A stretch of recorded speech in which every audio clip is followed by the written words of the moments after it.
Hi friends, நீங்கள் ரொம்ப நாளாக கேட்ட மாதிரி வீட்டில் எப்படி பன்னீர் பண்ணுறதுன்னு தான் பார்க்க போகிறோம். நீங்கள் ஒரு டைம் இந்த மெத்தடில் ட்ரை பண்ணி பாருங்கள். கடையில் நீங்கள் பன்னீர் வாங்கவே மாட்டீங்க. அதுலேயும் இப்போ அடல்ட்ரேஷன் அப்படி இப்படின்லாம் சொல்கிறாங்க. ஸோ கிட்ஸுக்கு கொடுக்குற நம்ம வீட்டிலையே எப்படி செஞ்சு கொடுக்கலான்னு பார்க்கலாமா? வாங்க வீடியோக்குள்ளே போகலாம். இன்றைக்கி நான் வரப்போகிற வீக்குக்காக ப்ரீ-ப்ரெப் ஒர்க் தான் பண்ண போகிறேன். ஸோ அதிக குவான்டிட்டியில் செஞ்சு ஸ்டோர் பண்ணி வச்சுப்பேன். நீங்கள் உங்கள் ரெக்குயர்மெண்ட்டுக்கு ஏற்ற மாதிரி ட்ரை பண்ணி பாருங்கள். 4 லிட்டர்ஸ் அதாவது 8 packets of full cream milk எடுத்திருக்கேன். இப்போது பாலை பாத்திரத்துக்கு மாற்றிக்கலாம். ஸ்டவ்வில் பாலை வச்சுட்டு சால்ட் ஆட் பண்ணிக்க போகிறோம். இது எதுக்குன்னா பன்னீரில் நல்ல சால்ட் டேஸ்ட் பிளெண்ட் ஆகிறதுக்காக. இந்த மாதிரி செய்கிறப்போ பன்னீரில் எந்த ஒரு ரெசிபி செஞ்சாலும் பன்னீர் உள்ளே வர அந்த சால்ட்டோட டேஸ்ட் இறங்கி இருக்கும். எக்ஸாம்பிள், நார்மலாக பன்னீரை ஃப்ரை பண்ணுறப்ப அது வெளியில் மட்டும் நமக்கு சால்ட்டு ஸ்பைசி எல்லாம் இருக்கும், ஆனால் உள்ளே இருக்காதுல்ல, அதுக்காக. வேணான்னா ஸ்கிப் பண்ணிவிடுங்க. பாலை நல்லா கலந்து விட்டுட்டே காய்ச்சணும். பால் காய்ச்சி பொங்கி வர ஸ்டேஜில் கொஞ்சமாக நம்ம வினிகர் கொஞ்சம் கொஞ்சமாக ஆட் பண்ண போகிறோம். ஒரு 1/4 கப் வினிகரை அதை 4 to 5 டைம்ஸ் பிரித்து சேர்க்க போகிறேன். பால் பாருங்கள் நல்லா திரிஞ்சு வருது. மிக்ஸ் பண்ணிக்கிட்டே வினிகர் ஆட் பண்ணலாம். பாலோட கலர் நல்லா மைல்டு எல்லோவாக ஆகணும். சம்டைம்ஸ் பார்த்தா பாதி தெரிஞ்சிருக்கும், பாதி ஒயிட் கலர்லேயே இருக்கும். அது மாதிரி இருக்கவே கூடாது. நல்லா ஃபுல்லாக எல்லோ கலர் வர வரைக்கும் பாலை மீடியம் ஃப்ளேம்லேயே வச்சு நம்ம கிண்டிக்கிட்டே இருக்கணும். பாருங்கள், அந்த ஒயிட் கலரில் தான் இருக்குது. என்ன தான் பால் பாதி தெரிஞ்சிருந்தாலும் அப்படியே நல்லா மிக்ஸ் பண்ணி விட்டுட்டு பார்த்திங்கன்னா, இப்போ பால் பாதி பன்னீர் பாதியாக வந்துடுச்சு. இருந்தாலும் எனக்கு அந்த சாட்டிஸ்ஃபைடாக இல்லை. இன்னும் கொஞ்சமே ஆட் பண்ணுறேன். ஸோ கம்ப்ளீட்டாக ஃபுல்லாக பால் தெரிஞ்சிடும் நமக்கு. இப்போ பால் நல்லா தெரிஞ்சிடுச்சு.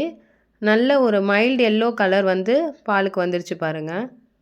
பால் தனியாக, பன்னீர் தனியாக, தண்ணி தனியாக பிரிஞ்சிருச்சு. இப்போ பாலை வடிகட்டிக்கலாம். அதுக்கு ஒரு ஸ்ட்ரெயினரும் ஒரு மஸ்லின் கிளாத்தையும் நான் எடுத்துக்கிறேன். அதை விரித்து ஸ்ட்ரெயினர் மேலே விரித்து இப்போ நம்ம பாலை ஊற்றிக்கலாம். பன்னீர் செய்கிறதுக்காக இந்த பாலை ரொம்ப ஹீட் ஜாஸ்தியாக தான் இருக்கும். பார்த்து கொஞ்சம் சேஃபாக இந்த ப்ராசஸ் பண்ணுங்கள்.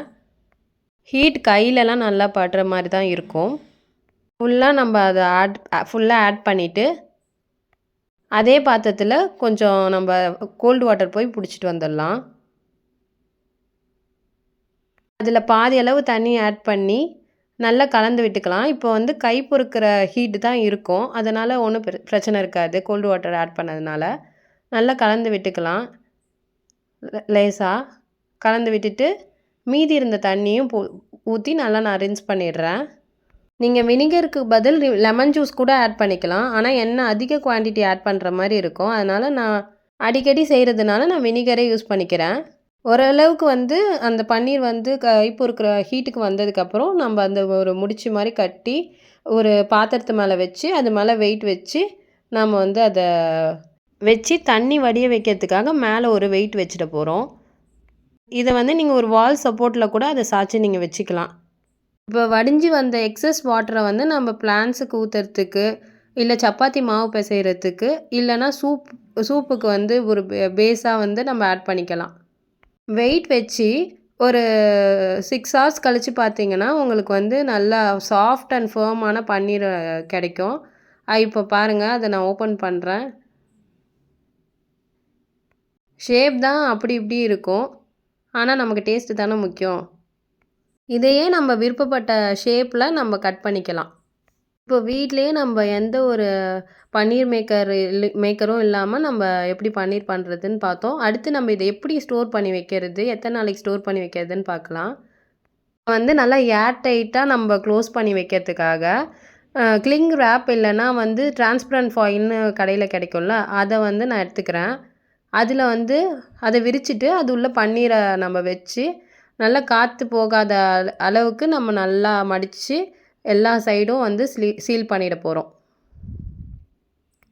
இந்த மாதிரி வைக்கிறதுனால நமக்கு ஓரங்கள்லாம் எல்லோயிஷாக ஹார்டாக ஆகாமல் எல்லாமே ஒரே மாதிரியே இருக்கும். உங்களுக்கு தேவையான அளவுக்கு நீங்கள் அப்பப்போ எடுத்து கட் பண்ணிவிட்டு திரும்ப இதே மாதிரியே ஏர் டைட்டாக நம்ம எல்லா சைடும் சீல் பண்ணி நம்ம வச்சிடலாம். இந்த மாதிரி நான் பன்னீர் பண்ணி பல்காக ஸ்டோர் பண்ணி வச்சுப்பேன். மோர் தென் 10 டேஸ் 13 டேஸ் வரைக்கும் கூட நான் வச்சுருந்துருக்கேன். கெட்டு போனதே கிடையாது. நம்ம கரெக்டான டெம்பரேச்சரில் கரெக்டாக இதே மாதிரி ஏர் டைட்டாக நம்ம சீல் பண்ணி ஸ்டோர் பண்ணும்போது நம்ம பன்னீர் வந்து ரொம்ப நாளைக்கு நல்லாவே இருக்குது. இப்போ நம்ம ஃபுல்லாக க்ளோஸ் பண்ணி சீல் பண்ணிட்டதுக்கப்புறம் அடுத்து நம்ம வந்து எப்படி வந்து நம்ம அதுலேருந்து கொஞ்சோண்டு பன்னீர் எடுத்து குக் பண்ணுறது, திரும்ப எப்படி க்ளோஸ் பண்ணி வைக்கிறது நான் சும்மா காமிக்க போகிறேன் பாருங்கள்.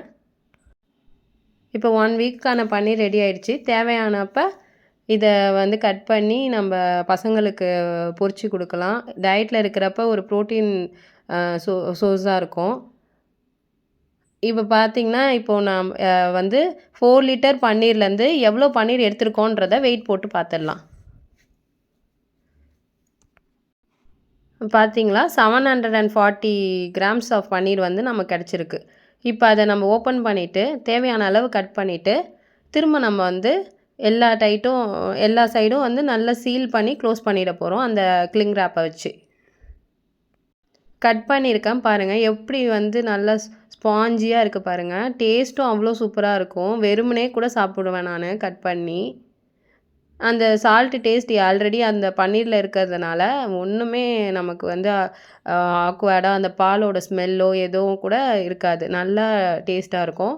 நம்ம இது கூட மசாலாஸ்லாம் ஆட் பண்ணி ஃப்ரை பண்ணுறப்ப இன்னுமே நல்லா டேஸ்ட் வரும்.